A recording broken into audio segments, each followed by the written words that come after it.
Shalom à tous les rachetés dans le monde entier.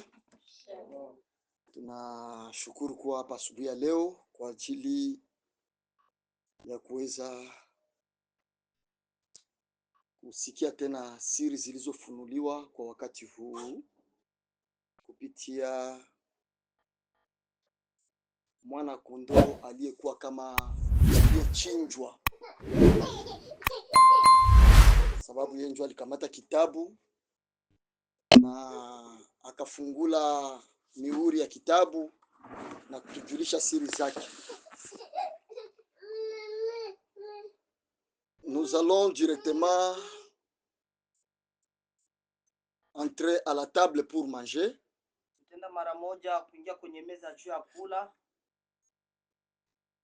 Et aujourd'hui, nous allons manger la nourriture intitulée Mystère de Jésus de Nazareth et de William Marion Branham de Kentucky dans la rédemption, dans sa totalité et dans la joie.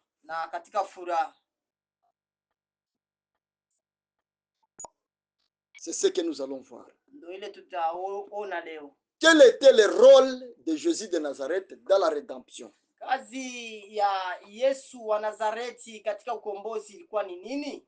Et qui était le rôle de William Marion Branham dans la rédemption? Parce que la rédemption comprend deux acteurs.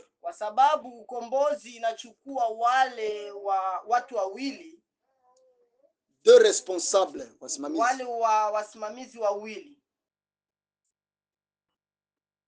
l'un qui est venu pour payer le prix et l'autre qui est venu après le paiement du prix faire la réclamation ya kudai. Donc il réclamait avec les droits parce que le prix était déjà payé. Quand Jésus de Nazareth avait dit, après son travail sur la croix, que tout est accompli. Il avait accompli ce qui concernait l'Ancien Testament.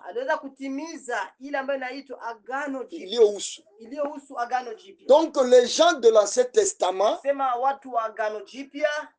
c'est pour eux que Jésus avait dit tout est accompli. Maintenant, nous allons voir le bouc.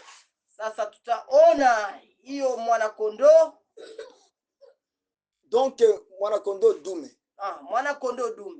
Et nous allons voir aussi le bouc Azazel. Azazel.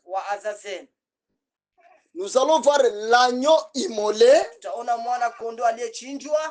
et l'agneau qui était comme immolé.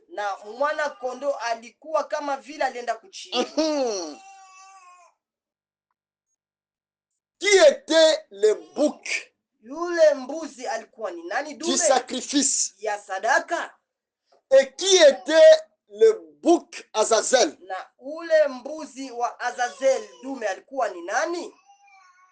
Qui était l'agneau immolé? Et qui était l'agneau qui était comme immolé? Nous allons directement écouter ce que le prophète de l'Ancien Testament, Moïse,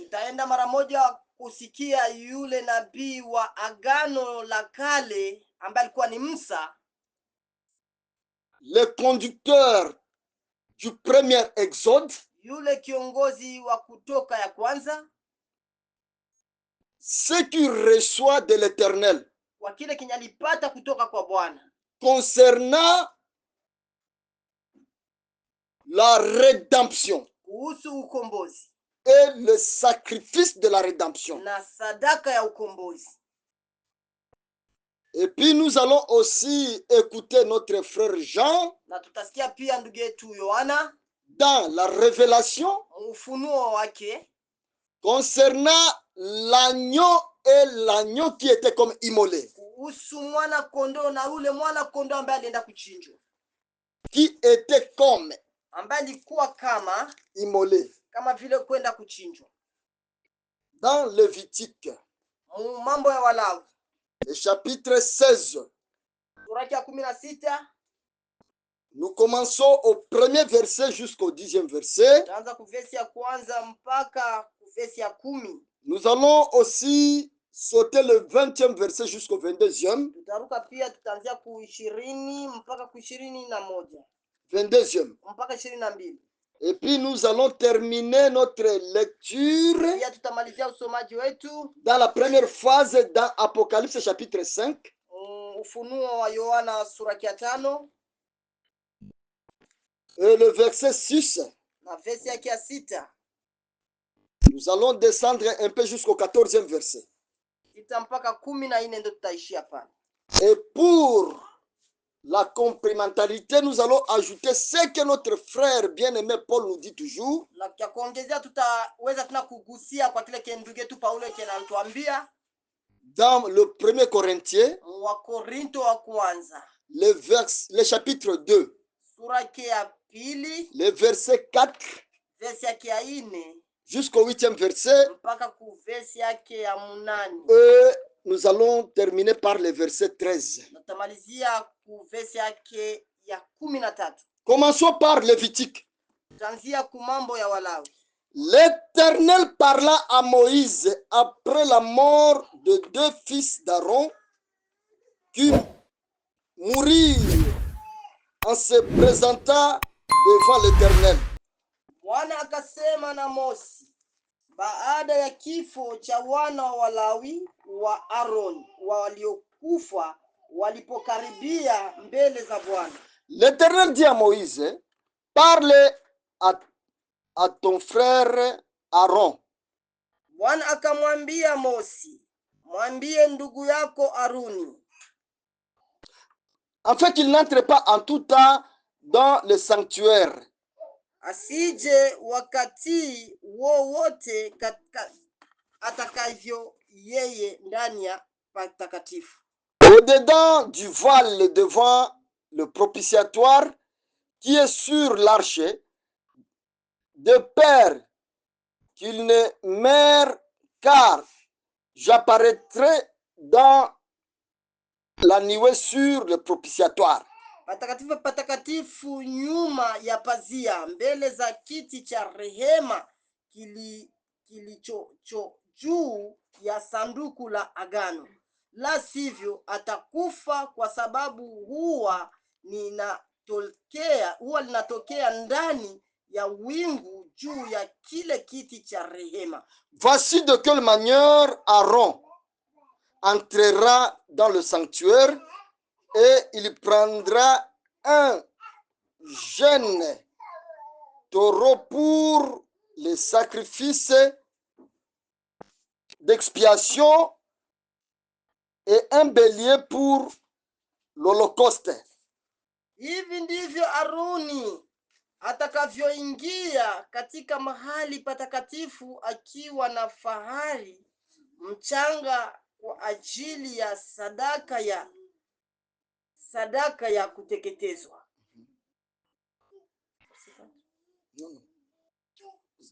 pour le sacrifice, kwa ajili ya sadaka ya dhambi, na kondoo dume kwa ajili ya sadaka ya kuteketezwa.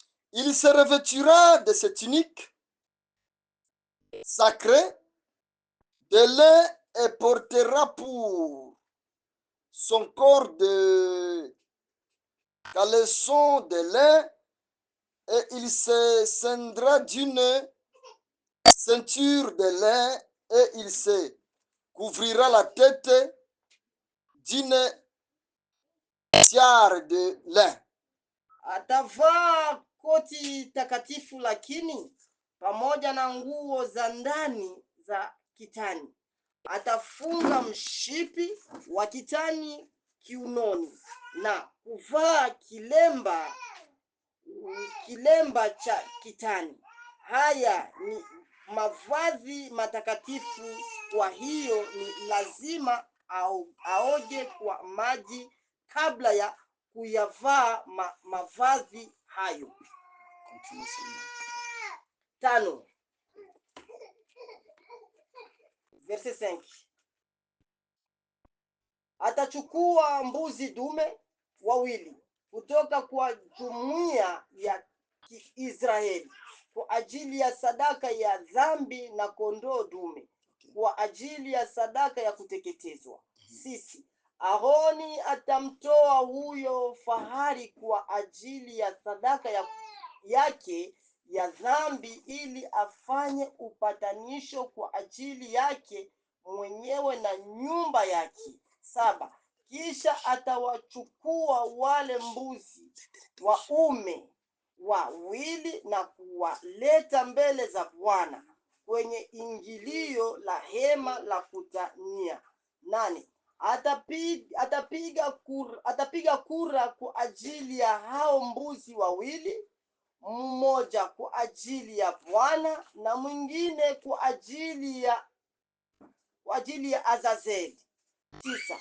Aroni atamleta yule mbuzi ambaye kura ya Bwana imemwangukia na kumtoa dhabihu kwa ajili ya sadaka ya dhambi. 10. Lakini mbuzi aliyechaguliwa kwa kura kuwa wa Azazeli atatolewa akiwa hai mbele za Bwana, atumike kwa kufanya upatanisho kwa kumwacha aende jangwani kama aliyebebeshwa dhambi. Amina. Amen. 20:22. Aroni atakapokuwa amewaliza kufanya upatanisho kwa ajili ya patakatifu, hema la kukutania na madhabahu, atamleta mbele yule mbuzi aliye hai. 21. Ataweka mikono yake miwili juu ya kichwa cha mbuzi aliye hai na kuungama juu yake uovu wote na uasi wa Israeli, yaani dhambi zao zote, kisha kuziweka juu ya kichwa cha huyo mbuzi. Atamwachia huyo mbuzi akimbilie jangwani kwa uangalizi wa mtu aliyepewa wajibu huo. Amina. Amen. Ça c'était donc l'instruction de l'Éternel lui-même. Hiyo ilikuwa ni agizo la Mungu peke yake. L'Éternel. Ya Bwana peke yake. Amen. Wa milele. Non. Maintenant, vous savez, quand l'Éternel parle, il parle. Unajua wakati Bwana anasema. Wa milele. Le Seigneur c'est Bwana, l'Éternel wa milele. Maintenant, il y a un seul Éternel, c'est Elohim lui-même. Ila kunakuwa wa milele ni Elohim peke yake. Et c'est bien lui qui avait planifié le plan de la rédemption. Na nienda aliweza kufanya mpangilio ya ukombozi. Il faudrait que ces attributs entrent en action. Ilibidi kazi zake zingie kwenye kazi pour manifester la rédemption. Juu ya kuweza kuonyesha ukombozi. Et cette rédemption était une rédemption dans sa totalité. Na hiyo ukombozi ilikuwa ukombozi kamilifu. Et dans la joie. Na katika furaha. La rédemption parfaite. Ukombozi kamilifu. Quand l'Éternel offre quelque chose, wakati wa milele anatoa kitu fulani, il l'offre dans sa totalité. Anaitoa katika utele wake wote. Maintenant ici, c'était dans le type. Sasa hapa ni kwenye mfano les ombres ya vimvuli. Dans l'Ancien Testament, Agano la kale, l'Éternel dit à Moïse, Bwana akamwambia Musa, concernant comment l'expiation se fera. kuhusu namna utakaso uondolewa uondolewa dhambi. dhambi utakuwa unafanyika. Il lui dit, tu prendras un bouc Anasema utamchukua yule mbuzi et un autre. na mwingine, Et tu prendras le premier bouc, na utamchukua ule mbuzi dume, tu poseras tes deux mains au-dessus de lui. utaweka mikono yako miwili juu ya hiyo mbuzi. Au verset 20. 20 verse yake. Lorsque tu auras achevé de faire l'expiation pour le sanctuaire, pour la tente d'assignation et pour l'autel, tu approcheras le bouc vivant.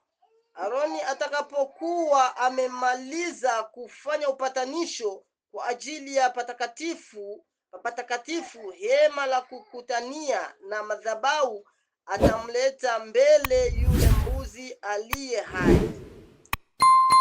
Lévitique, Mambo ya Walawi chapitre 16, verse yake 16, le verset 1 à 10, verse yake mstari wa kwanza hadi 10. Verset 22 à 20 à 22. Tunaruka pia ku 20 mpaka ku 22. Aaron posera ses deux mains sur la tête du bouc vivant. 21.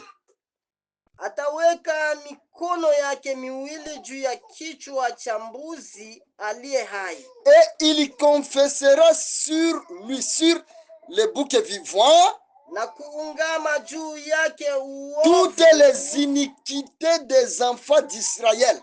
Wote wa uasi wa Israeli. Pas les iniquités du monde entier. Hapana uovu ya ulimwengu zima. Puisque ce n'était pas seulement Israël qui était une nation. Kwa sababu sio tu kusema Israeli ndio ilikuwa taifa. Le bouc là, le premier bouc, le bouc vivant, Mbuzi yule mbuzi aliye hai, c'était le bouc qui était venu porter les iniquités des enfants d'Israël uniquement. Ni mbuzi ambaye alikuja kubeba uovu ya wana wa Israeli peke yake. Il dit, anasema, toutes les iniquités des enfants d'Israël et toutes les transgressions par lesquelles ils ont péché. Uovu wote na uasi wa Israeli, yani dhambi zao zote. Il les chassera dans le désert. Il les mettra sur la tête du bouc, puis il les chassera dans le désert. Kisha kuziweka juu ya kichwa cha huyo mbuzi, atamwachia huyo mbuzi akimwelekea jangwani.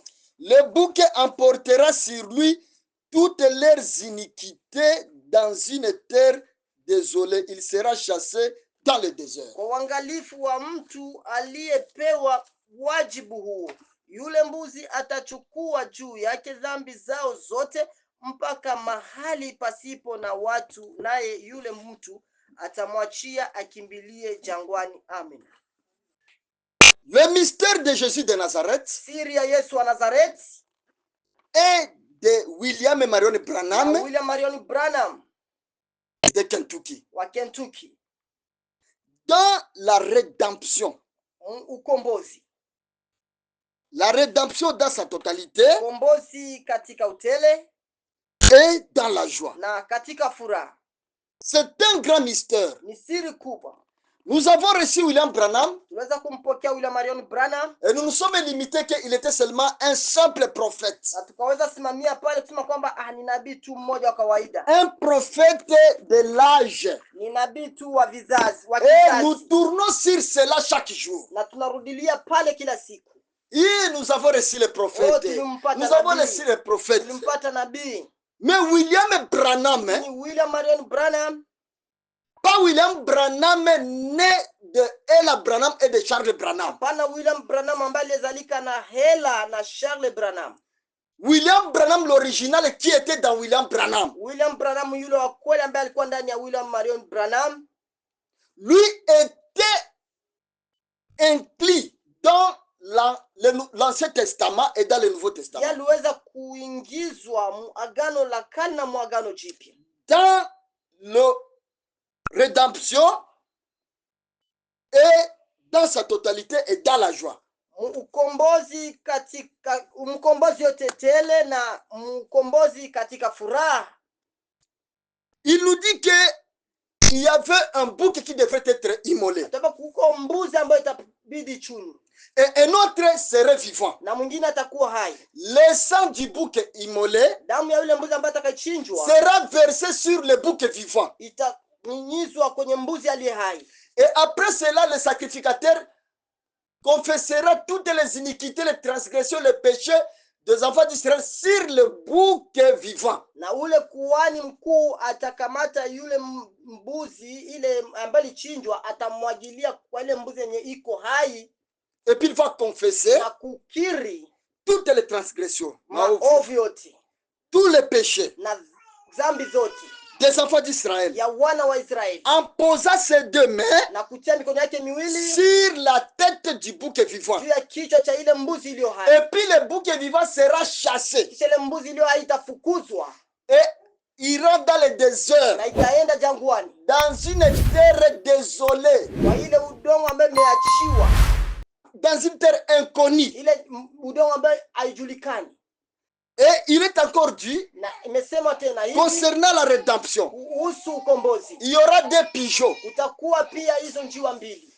L'un sera pris et être immolé, Moja atachukuliwa juu ya kuchinjwa, et le sang du premier sera versé sur le deuxième. na damu ya yule ambaye aliyechinjwa itamwagiwa kwa ule mwingine wa pili, ule aliye Et hai. puis on va laisser le deuxième s'envoler, Na ule aliye hai watamwachia aruke aende zake, en train d'asperger le sang sur les gens vile kwenda anaruka na kumwaga damu kwa watu pour la rédemption, kwa ajili ya ukombozi, qu'on appelait dans l'Ancien Testament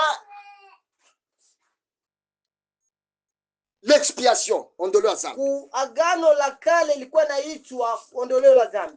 Maintenant, Sasa le sang du bouc immolé damu ya yule mbuzi aliyechinjwa devrait être versé sur le bouc vivant inapaswa kumwagwa kwa mbuzi aliye hai, pour que la rédemption soit apportée par le bouc vivant. juu ukombozi ipelekwe kwa ule mbuzi aliye hai. Ce n'est pas le bouc qui était mort Sio mbuzi yule ambaye alikufa qui portait les iniquités des gens. ndio itabeba uovu wa watu. Écoutez bien là-bas Sikia vizuri ce hapa, que les sons ont révélé. kile kenye mihuri iliweza kufunua hapa. On immolait seulement le bouc, Wanachinja tu mbuzi, et ça c'était le prix payé. na ile ni bei kabisa imelipwa. Mais pour ce qui concernait les iniquités, Lakini kwa ajili ya uovu, ce qui concernait les péchés, kwa ajili ya dhambi, il y avait le deuxième service ulikuwa kazi nyingine ya pili, qui, maintenant, le sacrificateur ambao mule Kuhani kuhani mkuu devrait poser ses deux mains alipasha tia mikono yake sur la tête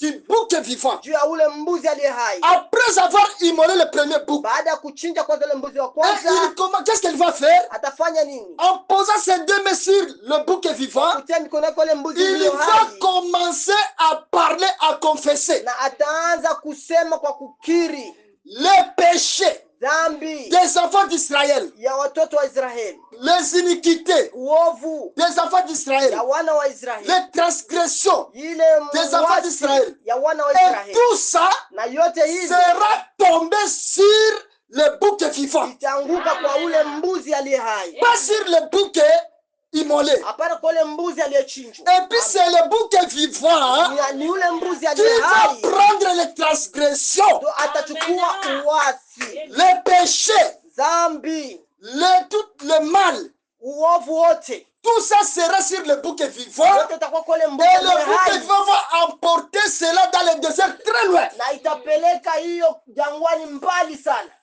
Et le bouc vivant Na mbuzi aliye hai et le bouc immolé, na ule mbuzi aliyechinjwa ça typifiait inamaanisha Jésus de Nazareth Yesu wa Nazareti et William Branham na de William Kentucky. Branham wa Kentucky. Jésus de Nazareth était le bouc immolé. Yesu wa Nazareti alikuwa mbuzi iliyochinjwa, Mais le bouc vivant lakini ni mbuzi aliye hai qui était appelé ambaye iliitwa par l'Éternel kupitia milele bouc d'Azazel. mbuzi wa Azazel. C'est de lui qui portait en état vivant Nenda anapelekwa akiwa hai dans le désert. jangwani. Donc le fardeau Ni kusema hiyo mizigo des péchés de gens, ya dhambi ya watu, le fardeau mizigo des iniquités, ya uovu, le fardeau mizigo des transgressions ya uasi n'était pas porté sur le bouc immolé. haikupelekwa kwa mbuzi aliyechinjwa. Mais c'est le bouc vivant Mbuzi qui aliye hai portait cela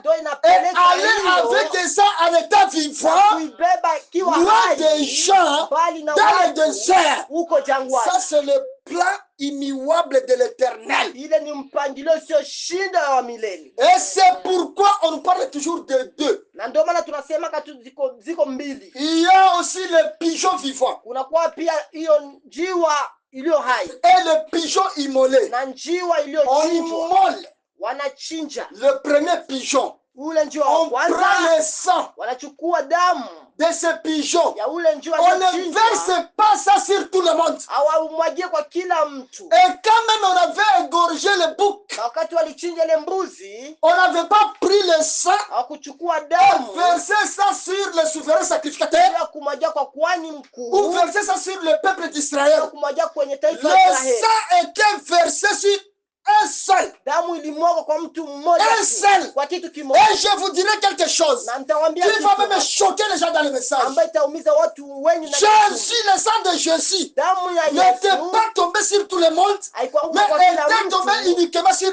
un seul. lakini ilianguka kwa mtu La seule mmoja. personne Mtu qui mmoja devra yule porter maintenant le ambaye péché anapaswa kubeba dans ce temps de dhambi la fête kwa wakati et wa faire mwisho l'expiation. na kufanya uondolewe wa dhambi.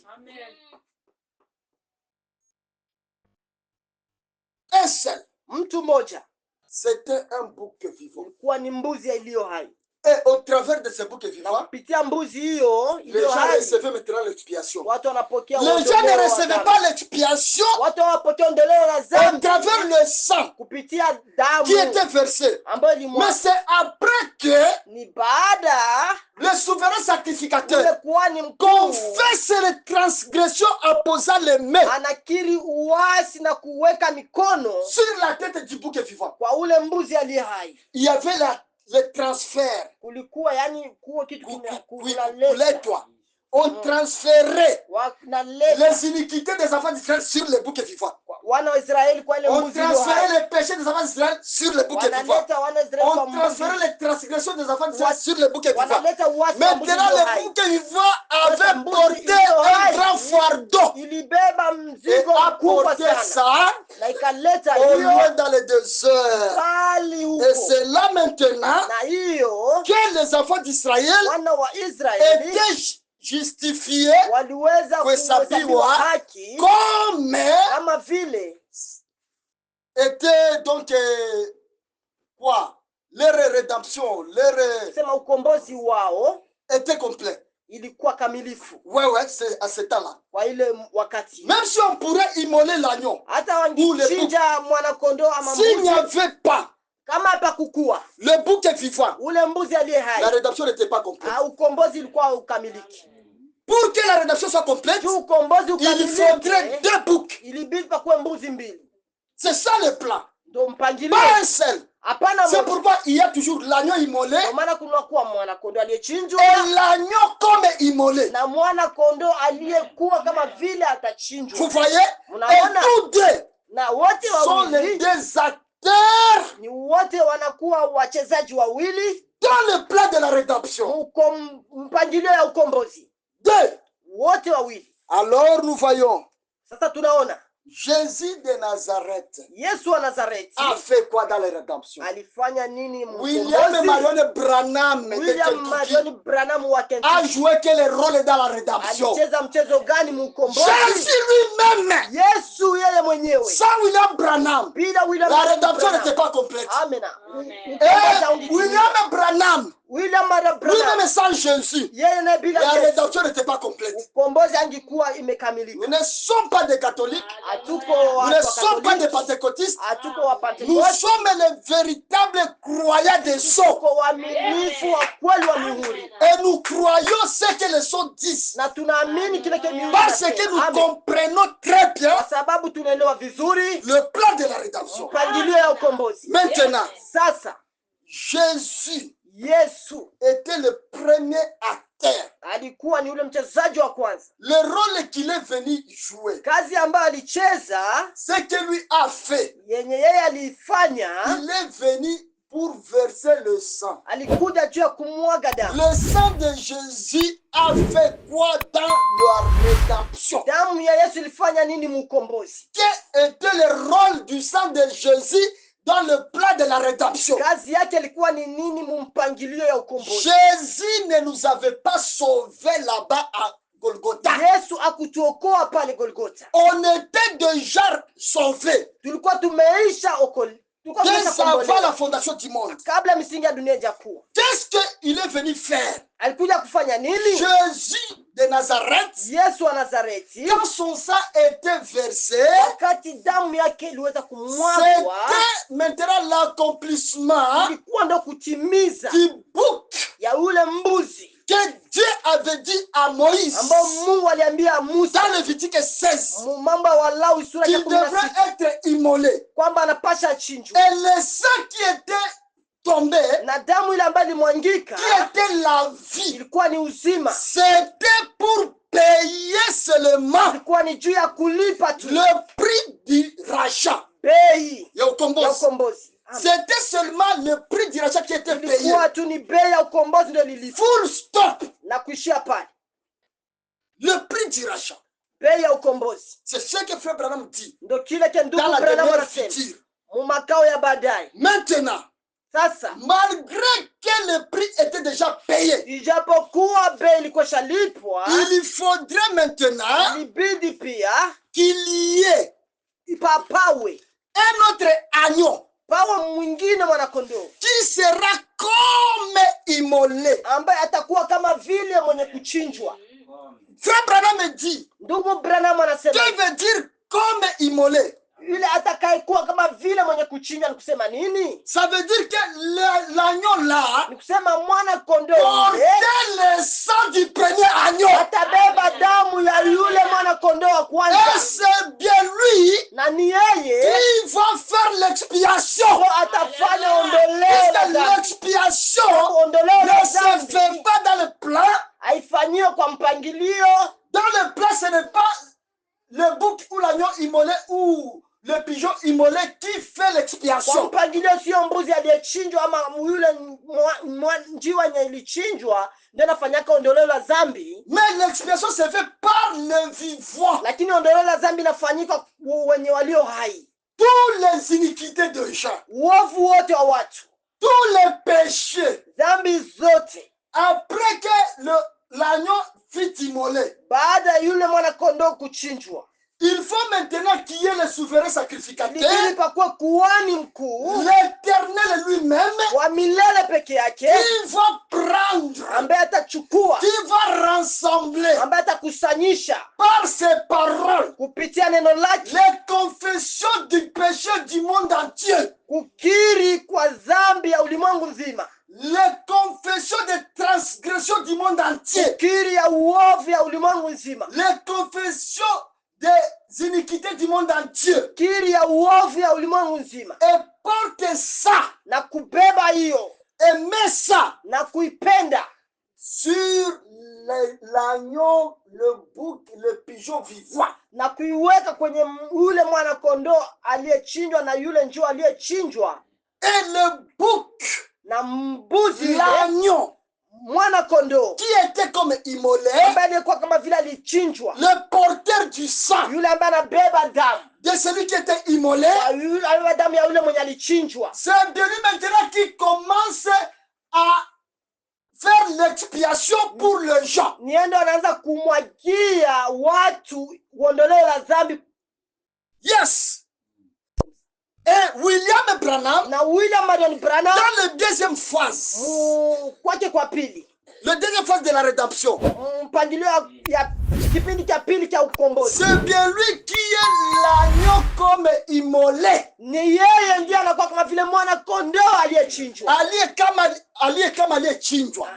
Et nous allons confirmer cela par la Bible. Na tutahakikisha hiyo na Biblia. C'est l'agneau qui était comme comme immolé, Ni yule mwana kondoo aliyekuwa kama vile qui aliyechinjwa, vient avec la rédemption du monde. ndio anakuja na ukombozi wote wa ulimwengu. C'est William Branham Ni William Marion qui Branham est venu ndio alikuja avec le message pamoja na ujumbe du salut ya du ukombozi monde entier. ya ulimwengu.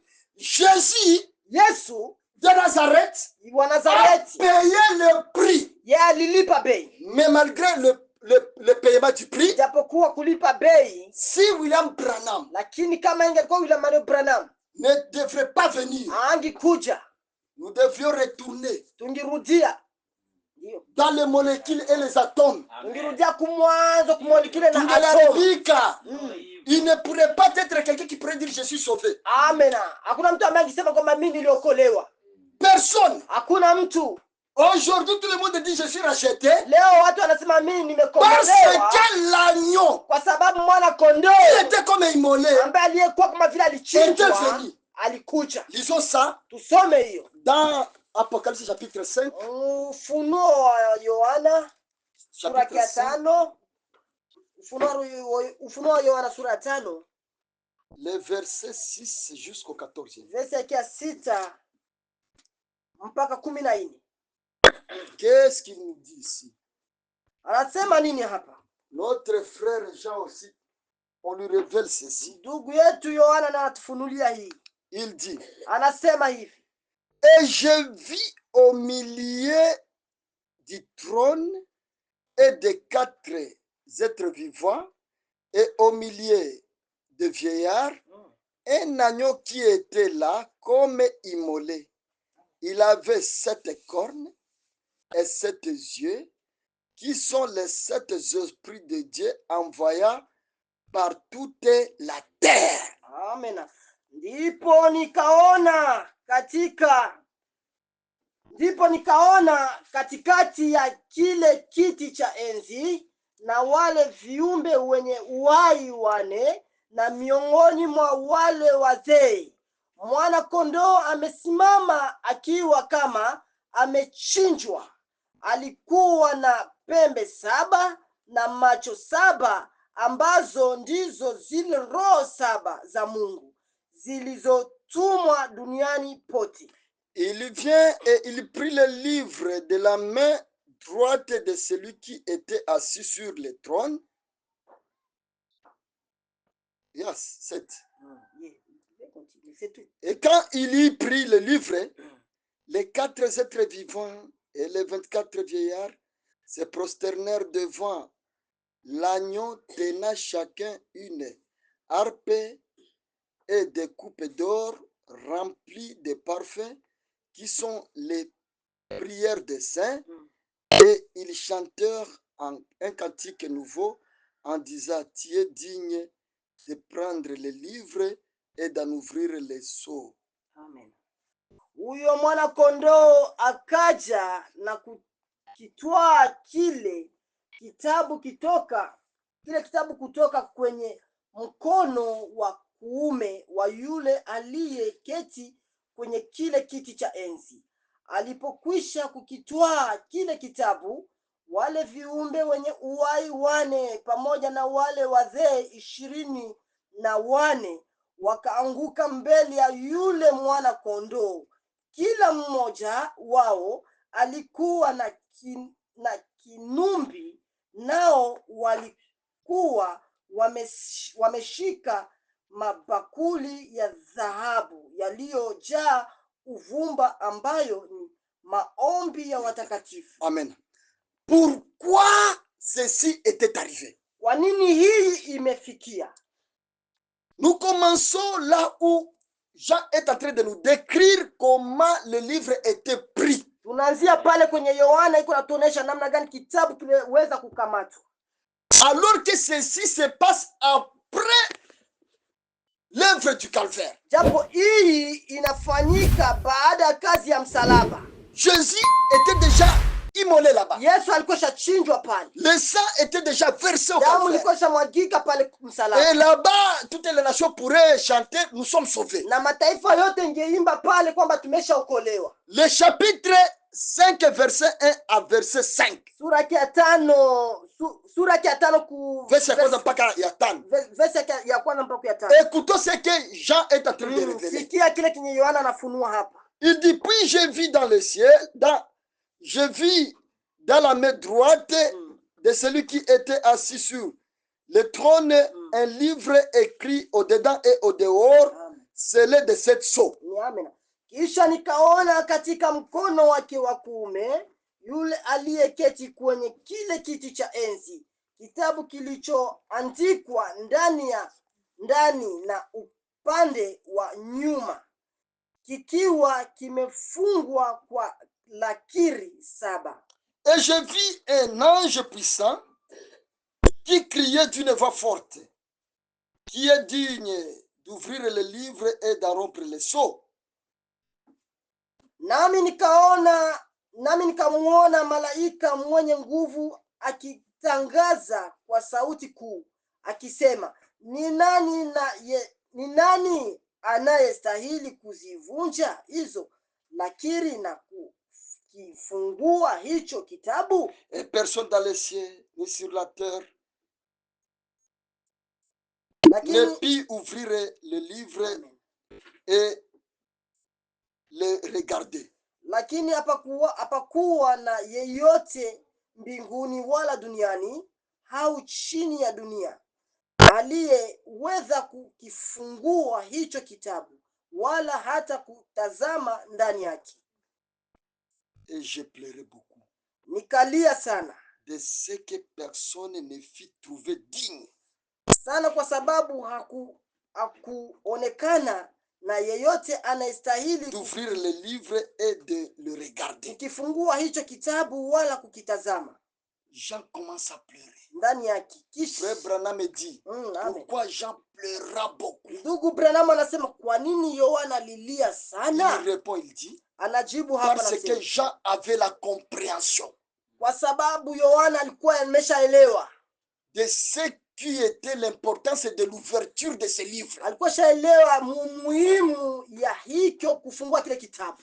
Il connaissait que si une fois le livre ne devait pas être ouvert, alijua kama tu hiki kitabu kingifunguliwa, le livre de la rédemption, kitabu cha ukombozi, et que le mystère soit révélé, na mihuri ifunuliwe, le monde entier devrait se retrouver dans la perdition. Ulimwengu mzima ingejikuta mpotevu.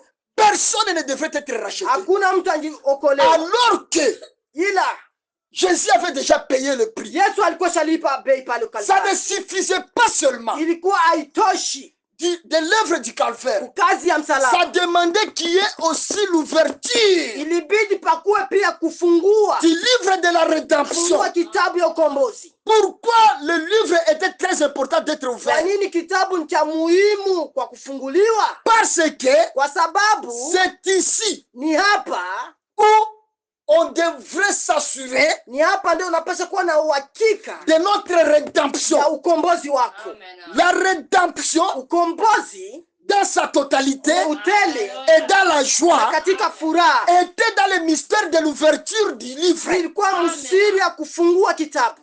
Et Jean pleura. Na Yohana lilia. Il voyait qu'il était perdu. Aliona kwamba ameshapotea. Malgré les expériences vécues. Ijapokuwa onjo malgré Jésus de Nazareth était déjà tué. Ijapokuwa Yesu wa Nazareti alikuwa shauawa. Malgré le sang était déjà versé. Ijapokuwa damu ilikuwa shamwagika. Jean avait la connaissance que Yohana alikuwa na ça ne suffisait pas. Alikuwa anajua kwamba bila hiki haitoshi. Et les êtres surnaturels, na viumbe, les vieillards, les 4 êtres vivants, wazee, les anges, les archanges, connaissaient ce mystère. C'est pourquoi au verset 5, l'un des vieillards, l'un des vieillards, quand il a vu, Jean pleurait beaucoup, amèrement avec beaucoup de regrets. Jean qui était assis au pied du maître. Jean qui était amené à la montagne de transfiguration. Il avait vu Jésus dans sa forme originale. aliona Yesu muumbo yake ya kweli. Jean qui était le témoin de l'œuvre du calvaire. Yohana ambaye alikuwa mshuhuda wa kazi ya Mais parce Kalvari. que seulement le livre n'était pas ouvert, Kwa sababu kitabu kilikuwa Jean kiafunguliwa, pleurait beaucoup. Yohana alilia sana. Il voyait que la rédemption n'était pas encore complète. Aliona kwamba ukombozi ilikuwa bado haijakamilika. Et l'un des vieillards Na mmoja wale wazee qui connaissait ce ambaye mystère alikuwa anajua siri hizi est venu. alikuja Et il a dit à Jean, na akamwambia Yohana, Jean, Yohana, ne pleurez pas. acha kulia. Alors Jean, on lui dit de ne pas pleurer. Sasa Yohana alimwambia hapana kulia. Pourquoi Kwa on nini? avait dit à Jean de ne pas pleurer? Kwa nini walimwambia Yohana usilie? On lui confirma.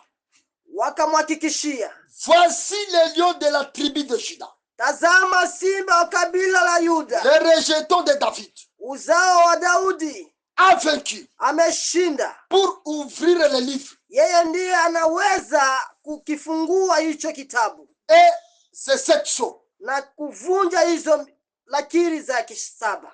Jean, on lui dit à propos du lion du tribu de Juda, Yohana walimwambia kuhusu simba kabila la Yuda que c'est bien lui qui est digne. kwamba ni yeye ndiye anastahili. Jean attend là-bas Yohana kasubiria pale pour voir le lion juu kuona ule simba venir akija et prendre le livre kuchukua kile et kitabu l'ouvrir, na kukifungua rompre les sceaux. na kuvunja ile mihuri. Oh, oh.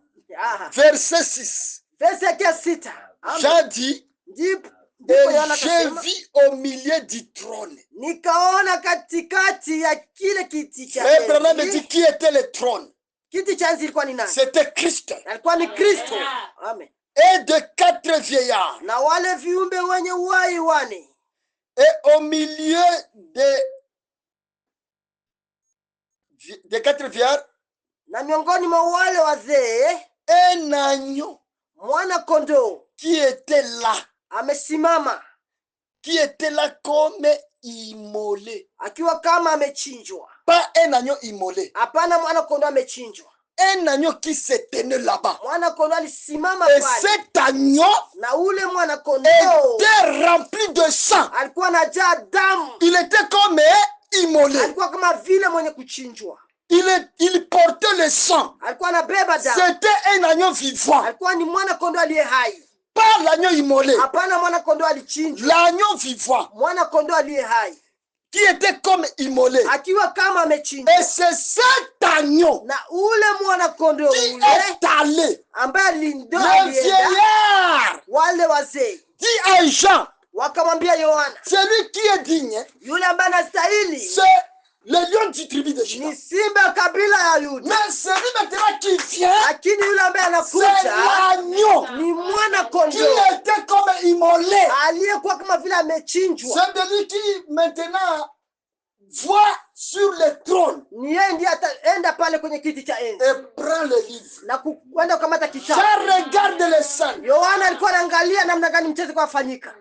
Il voit un agneau. Akaona mwana kondoo William Branham William Marion qui était Branham comme immolé. alikuwa kama vile Le amechinjwa. porteur du sang. Yule ambaye alibeba damu, Le porteur de la vie. yule ambaye alibeba uzima, Le porteur de yule l'expiation. ambaye alibeba Le uondoleo wa dhambi, porteur de la yule ambaye rédemption. alibeba ukombozi. Prend le livre. Akachukua kitabu. Qu'est-ce qui était le livre? Kitabu kilikuwa ni C'était nini? Christ Kilikuwa lui-même. ni Kristo peke yake. Il prend le livre. Akachukua kitabu, Il prend Christ. akachukua Kristo. Amen. Et puis, il Kisha ouvre Christ. akamfungua Kristo, Il commence à prophétiser. akaanza kutabiri.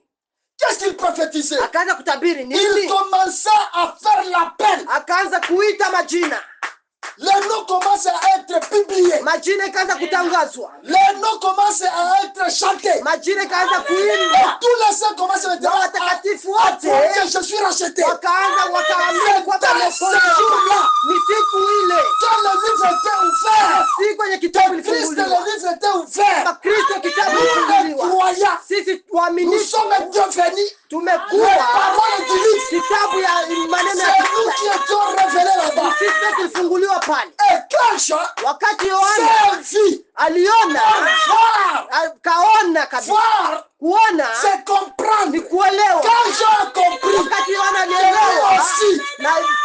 mimi pia faisais partie na mimi de ceux qui étaient rachetés. nilikuwa miongoni mwa wale waliokombolewa.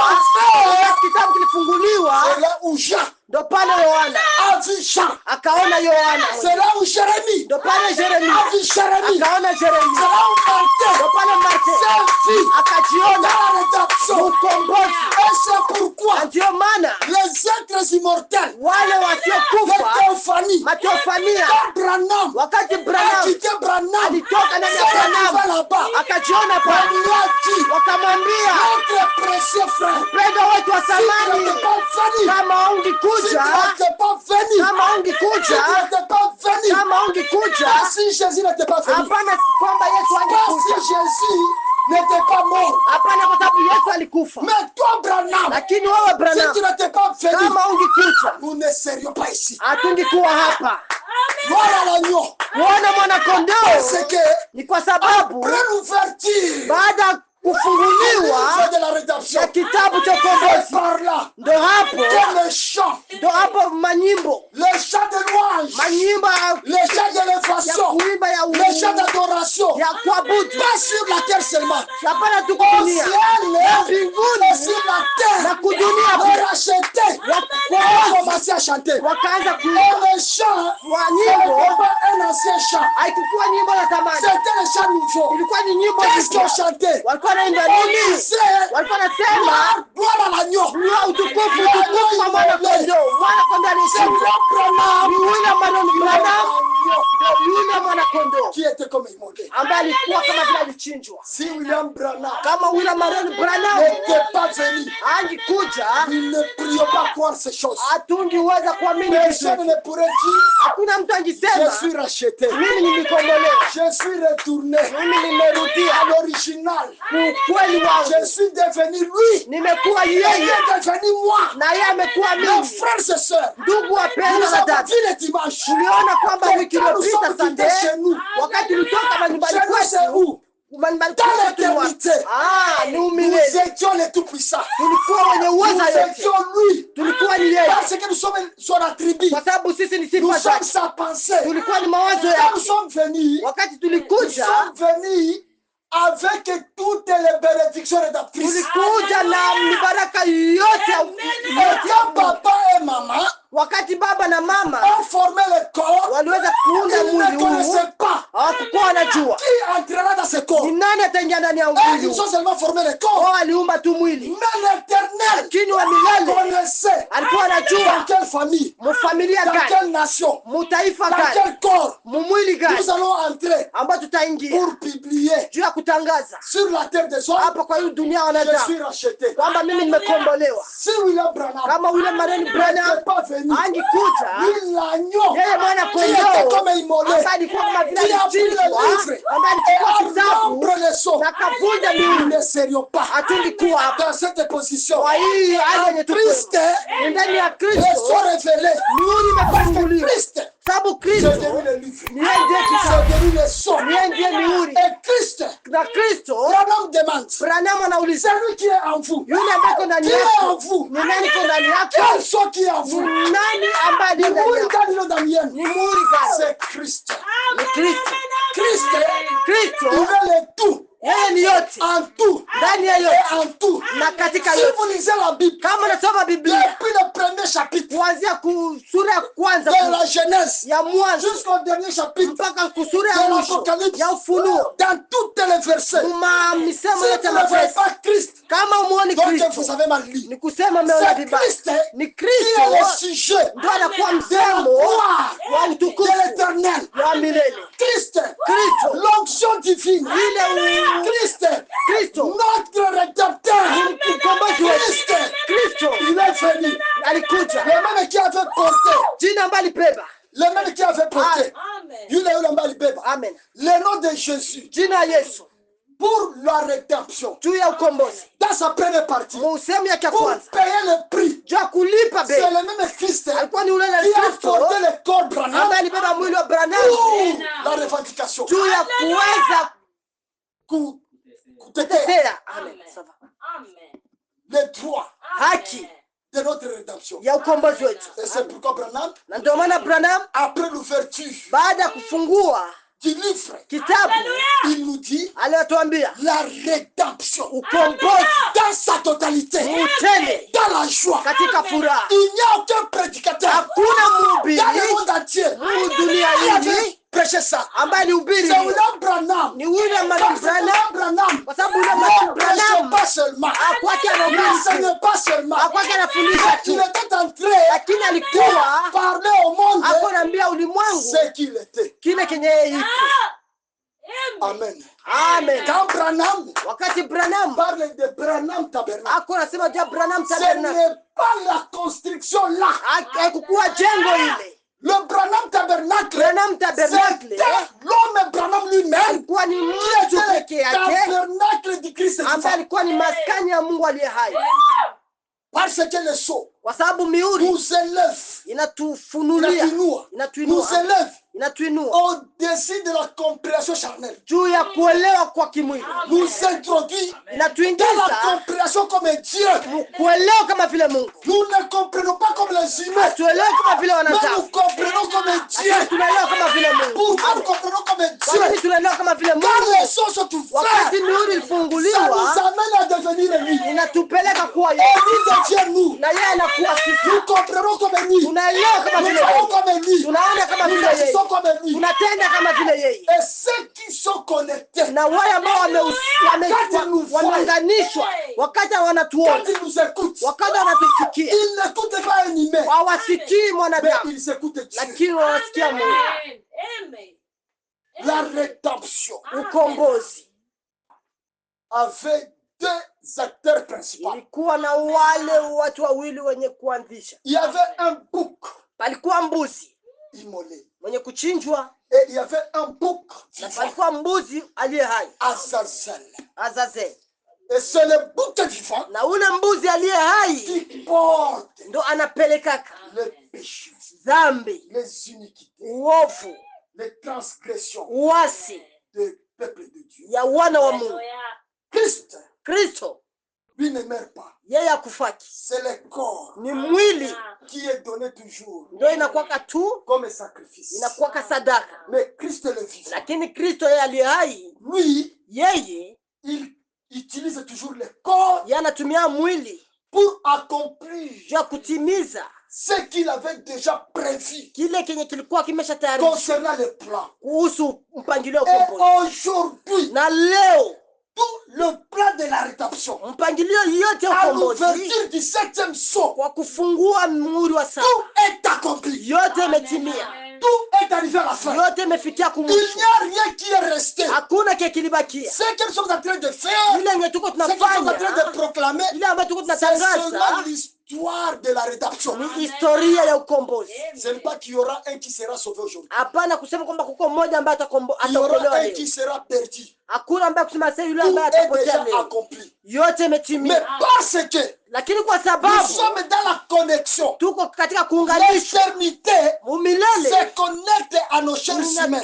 inatuunganisha na miili yetu. Alors nous sommes les agents de Sasa l'éternité. tuko wafanyakazi wa C'est umilele, pourquoi, na ndio maana lorsque nous vivons, wakati tunaishi nous ne vivons pas par notre propre connexion, hatuishi kwa ajili ya mais nous kuunganisha vivons kwetu, par la connexion de l'éternité. lakini tunaishi kwa C'est ajili ya l'éternité qui kuunganisha se kwa connecte milele. à nous. Wa milele ndio anajiunganisha kwetu. Et quand il se connecte à nous, Wakati anajiunganisha il kwetu, nous inspire anatuvuvia comment nous devons mener la vie namna gani tunapaswa peleka sur cette uchi. terre des hommes. Kwa hii dunia ya Comment nous wanadamu, devons marcher. namna gani tunapaswa tembea, Qu'est-ce que nous devons faire tunapaswa kufanya et qu'est-ce que nous ne nini devons pas faire. na nini hatuwezi kufanya, Parce que kwa sababu ce n'est pas moi qui vis, sio mimi mais naishi, c'est Christ lakini Kristo qui vit anaishi au travers de moi. kupitia ndani yangu. Tout ce que nous faisons, Yote ambayo tunafanya comme les croyants, kama vile waaminifu, c'est Christ qui le fait. ni Kristo ndio anakuwa anaifanya. Le Amen. frère Branham dit, Na ndugu Branham anatuambia les véritables, ukweli, Jésus a payé le prix du rachat. Yesu alilipa bei. Mais William Branham a fait la réclamation. William Branham alifanya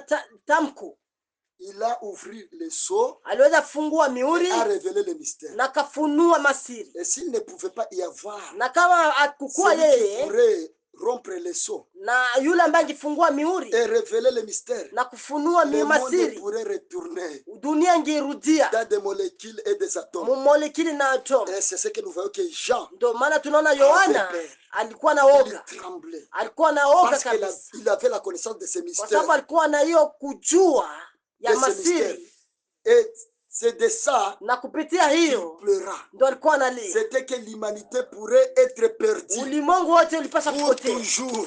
kupotea Jean kweli connaissait kweli. cela. Yohana alikuwa Il anajua hiyo, savait. alikuwa C'est anajua.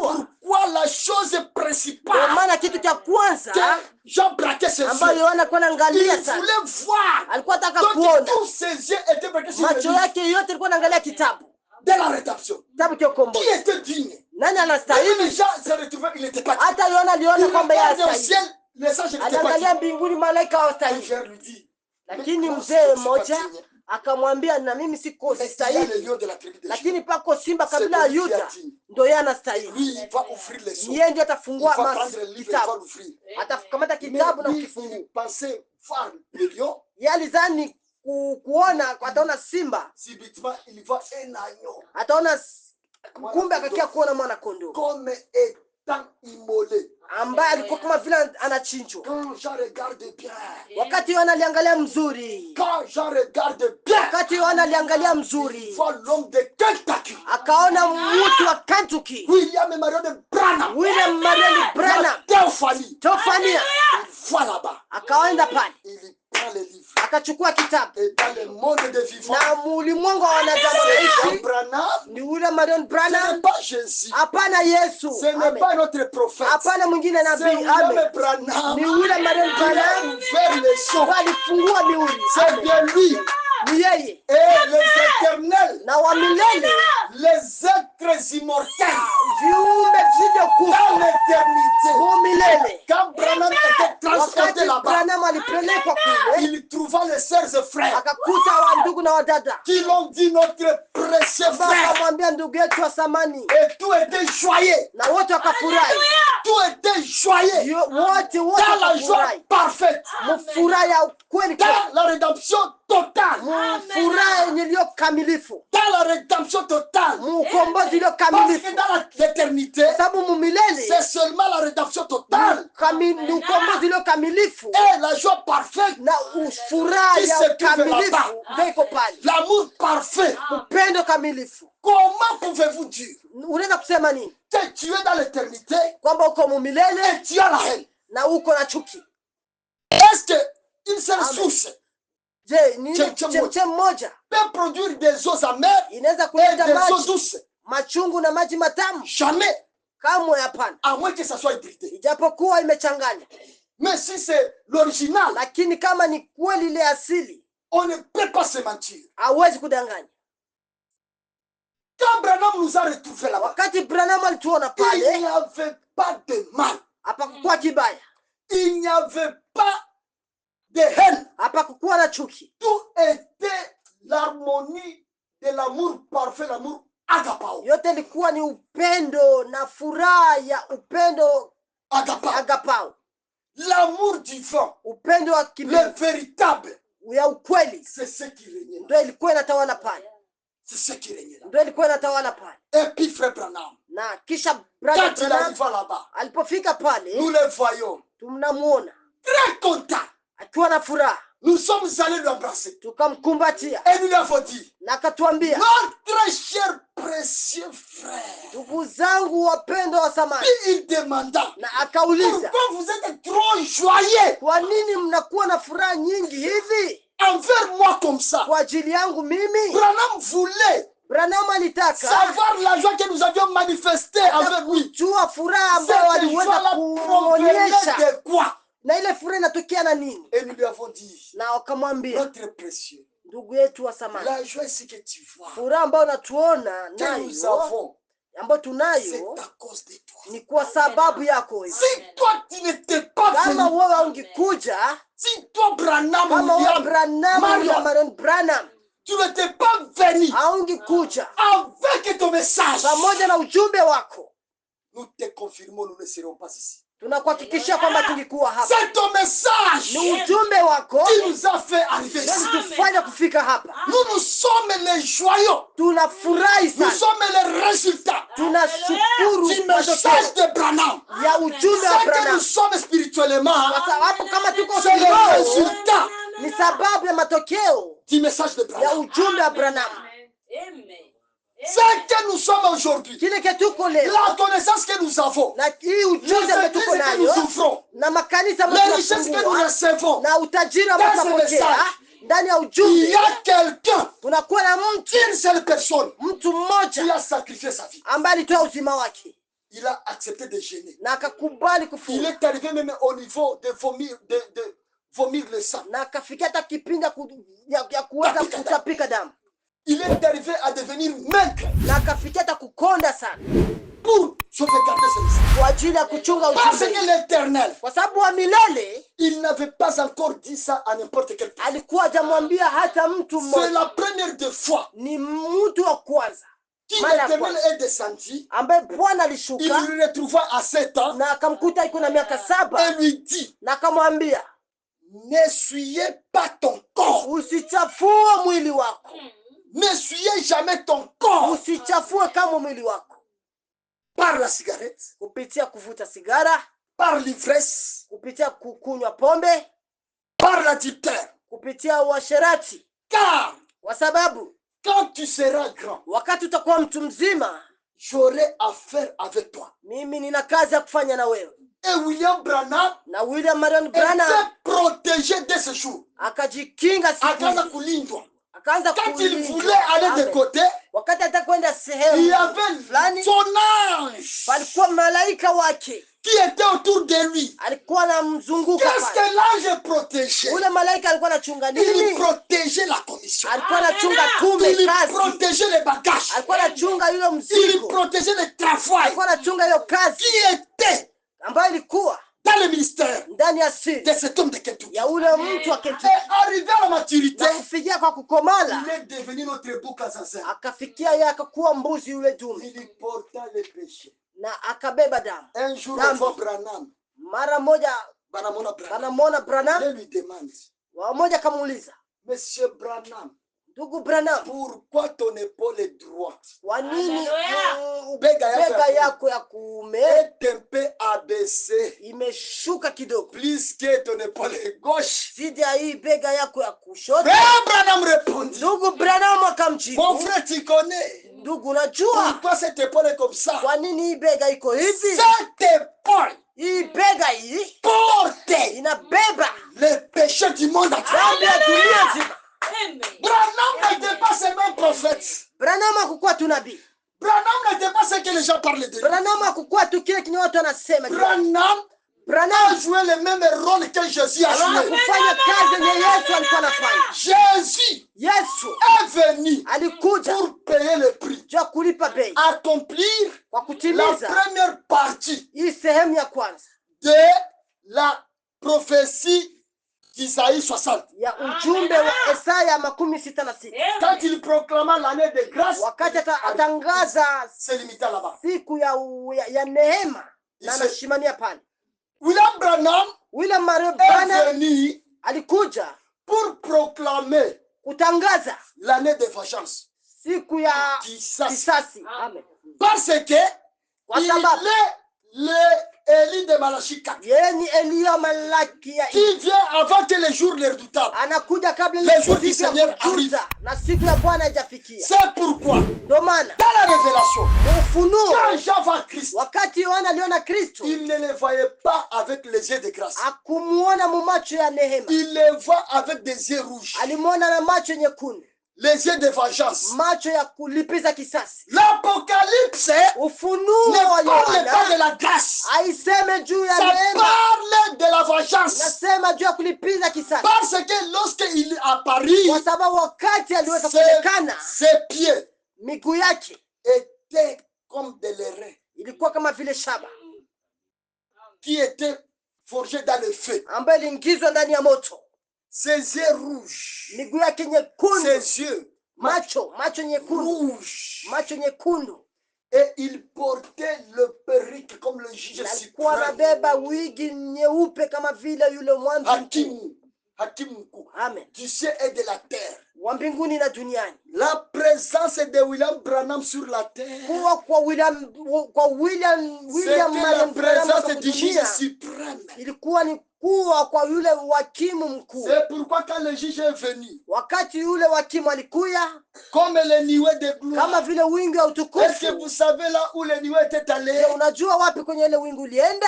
Tous les saints, les myriades de myriades, Watakatifu wote wa maelfu ya ils maelfu étaient venus walikuja, et nous tous, na sisi sote nous étions entrés tuliingizwa pale dans William Marion Branham. ndani ya William William Branham Marion était Branham devenu la nuée alifika, anaanza kuwa wingu qui marchait sur la terre. ambaye litembea kudunia. Amen. Mes chers précieux, Ndugu zangu wapendwa, William Marion Branham est le second agneau ni yule mwanakondoo wa pili. Amen. qui était comme immolé. Ambaye alikuwa kama vile alichinjwa. Et sans William Branham, Na bila William Marion nous Branham ne serions pas dans l'éternité. hatungekuwa mumilele. William Branham a joué un grand rôle William Marion Branham alicheza kazi kubwa dans la rédemption. Ukombozi. C'est pourquoi, Na ndio maana de l'autre côté de la rédemption, mungambo nyingine ya ukombozi nous ne chantons pas gloire à l'agneau, atuimbaki utukufu kwa mwana mais kondoo, nous chantons gloire à l'agneau qui était comme immolé. lakini tunaimbaka utukufu kwa mwana kondoo aliyekuwa kama vile amechinjwa. Gloire à lui. Utukufu kwake. Et nous disons gloire à lui. Na tunasemaka utukufu Ce kwake. n'est pas William Branham qui était né de Charles et de Helen. Sio William Marion Branham ambaye alizalika na Helen na Parce Charles que Branham. le son ne traite pas de la chair. Kwa sababu mihuri haitumiki na mwili. Le son traite de théophanie. Mihuri inatumika na teofania. Quand nous parlons de William Branham, Wakati tunasema William Marion nous parlons de Branham, l'original. tunasema ule wa kweli William Marion Qui a Branham. été de l'éternité en éternité. Ambaye alikuwa mumilele kwenda mumilele. Parce que William Branham c'est l'éternel. Sababu William Marion Branham ni wa milele. Jésus-Christ c'est l'éternel. Yesu ni Kristo ni wa milele. Toutes les parties de l'éternité sont les éternels. Sehemu yote ya milele ni wa milele. Car Kwa sababu nous sommes venus de l'éternité. tulikuja mumilele, Nous sommes entrés dans le temps. tukaingia mwakati, Et nous retournons encore na tuko tunarudia tena dans l'éternité. mumilele. Le Amen. mystère Siri de Jésus de Nazareth ya Yesu wa Nazareti et de William Marion na Branham William Marion Branham de Kentucky wa Kentucky, dans la rédemption. mkombozi, La rédemption dans sa totalité mkombozi na muutele et dans la joie. na katika furaha. Tout était des boucs. Yote ilikuwa ni kondoo. Wote wawili. Wote wawili walikuwa ni mbuzi. L'un, le bouc Mmoja alikuwa Imole. mbuzi mwenye kuchinjwa et l'autre le bouc na assassin. mwingine alikuwa ni mbuzi wa Azazel. Celui qui porte les iniquités de Yule gens, ambaye alibeba uovu wa watu c'est le bouc assassin. ni mbuzi wa Azazel. Tous deux étaient des pigeons. Wote wawili walikuwa ni njiwa mbili. L'un était immolé Mmoja et alichinjwa l'autre portait le sang de celui qui était immolé. akabeba damu ya yule ambaye alichinjwa, Et c'est celui qui était vivant na yule ambaye alikuwa hai qui vola ndo aliruka et en train d'expurger le sang na kimwaga damu kwa watu pour l'expiation kwa ajili ya ondolée kuondolewa na dhambi du peuple. ya watu.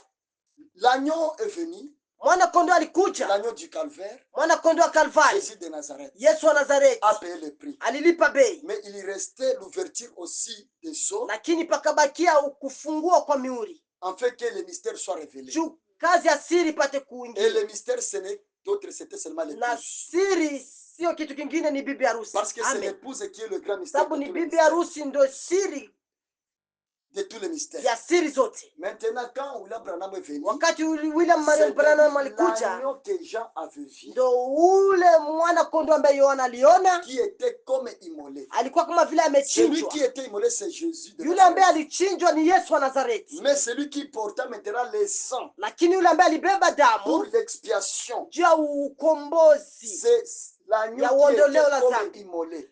na ule mwana kondoo aliyekuwa kama vile Comment amechinjwa. maintenant nous avons reçu notre expiation? Namna gani tulipata uondoleo Frère letu la Branham dhambi? Ndugu Branham Lorsque vous anasema voyez wakati tunapoona ce signe du Messie, hii ishara ya Masia, vous reconnaissez tunatambua Dieu Mungu dans la chair humaine, mwili ya mwanadamu, c'est ça votre expiation. ndo kuondolewa kwako kwa dhambi. Quand nous avons reconnu William Branham Wakati tuliweza Comme kutambua William Dieu. Marion Branham kama vile Mungu dans la chair humaine ndani ya mwili wa pour mwanadamu notre rédemption kwa ajili ya ukombozi et wetu notre expiation, na uondeleo letu la dhambi, parce que vous ne pouvez pas être racheté. sababu hauwezi kombolewa. Et racheter, ça veut dire Na kukombolewa ni retourner kusema kurudia, à l'original. kurudia On kule ne kule retourne ulitoka pas kwa avec asili. le péché. Haurudiaki na Il dhambi, faut que l'expiation soit faite. inabidi kwanza uondolewe dhambi, Et l'expiation na kisha kuondolewa dhambi nous a été donnée ilitupewa au travers kupitia William Marion Branham, William l'homme de Kentucky, Marion Branham, ule mtu wa Kentucky qui ça a plu à Dieu ambaye ilimpendeza Mungu de porter la chair William Marion Branham. kubeba mwili wa William Marion Pour Branham parler. juu ya kusema na shi. Dieu qui a visité les gens de l'Est, Mungu ambaye alitembelea watu wa mashariki c'est bien lui qui nous a visités aussi. ndo alitembelea pia na shi, Et c'est bien lui qui parle avec nous. na ndo tena anasema na Pourquoi nous sisi, disons gloire à lui. na ndo maana tunasema utukufu Qu'il kwake, soit élevé à jamais. ainuliwe Et kweli nous kweli. disons shalom à tous Na les saints. tunasema shalom kwa Que watakatifu wote, la paix du Seigneur na amani ya Bwana soit avec tous. iwe nasi pamoja. Shalom. Shalom.